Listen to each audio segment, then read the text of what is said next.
What's going on, hip hop fans, and welcome to Hip Hop Head. My name's Julian Williams, here for pretty much a classic album review. This one's for EPMD, Strictly Business. Came out about 22 years ago. Eric Sermon, Parrish Smith. Overall classic album, and I'll openly admit it's kind of an album that I did overlook for a certain number of years because I wasn't too much of a fan of Eric Sermon's solo albums. And I guess when I was younger, when music would come on the radio, and music was his biggest hit off of his music album, and the Marvin Gaye sample. I wasn't too much of a fan of Eric Sermon by himself, but I did like his lyricism. And not only did I like his lyricism, I did like his taste in music as far as his samples go. So, but at the same time, he did come out with a couple, in my opinion, average records, such as React and Chilltown, New York, I believe it was called. So I wasn't too much of an Eric Sermon fan based on that, and I just thought that Eric Sermon relied too much on samples. But when you think back at it, EPMD used a lot of samples on the Strictly Business album. But Strictly Business, overall one of the best albums. I'm trying to look at the track listing right now so I could do a thorough review on it. But Strictly Business, hands down, is a hip hop classic.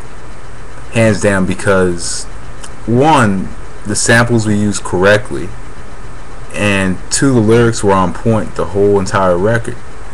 On tracks 1 through 10, the lyrics were just on point. The samples were incredible. And I guess what happened with Eric Sermon, because I wasn't too, a few years ago, I wasn't really too into older hip hop as I am now, kind of that golden age of hip hop. I wasn't necessarily into, I guess I wasn't really into the samples. I like the beats. I was into all the beats and stuff. But in this record, the samples were pretty much the main. I guess the main thing in this record was the samples and how they would flow over the samples. And to be quite honest, this just seemed to be an album with both guys flowing over the beats. It was just guys freestyling. EPMD, both the guys were just freestyling over the records, and that's just what it seemed like. Listening to it when you go into the first track, which is like, I believe it was Strictly Business. Strictly Business was like the first track on the album, and that's just the way to begin a classic LP. Is the way that both of these guys are just flowing back and forth. So EPMD, Strictly Business, overall classic record due to the lyricism. My favorite song on the record was probably You're a Customer. That one hands down, it has the beat to the old, Josie, Come and Talk to Me. They had the beat first. EPMD had the beat first. But EPMD, they came in, and as I mentioned, the lyricism was just on point. How these dudes were writing or flowing over these records, and the words that they would use. You could tell that both men had kind of a wide vocabulary, and it didn't sound ridiculous when they would flow over these certain beats. And sometimes what you get in hip hop today is you get guys who flow over certain beats, and when they flow over the beats, it's like they use words just to use them.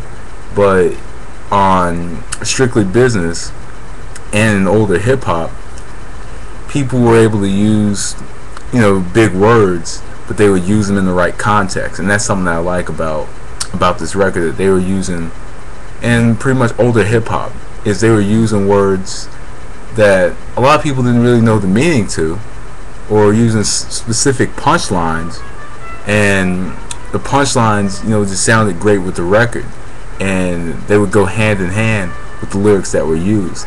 So anyway, classic album, though a bit short, but at the same time, some of our classic albums, if you look back through time, a lot of our classic albums were very short. One specifically being Nas' Illmatic, which I'll do a classic review on. So anyway, thanks for checking out Hip Hop Head. I'm Julian Williams. Thanks for watching. Peace.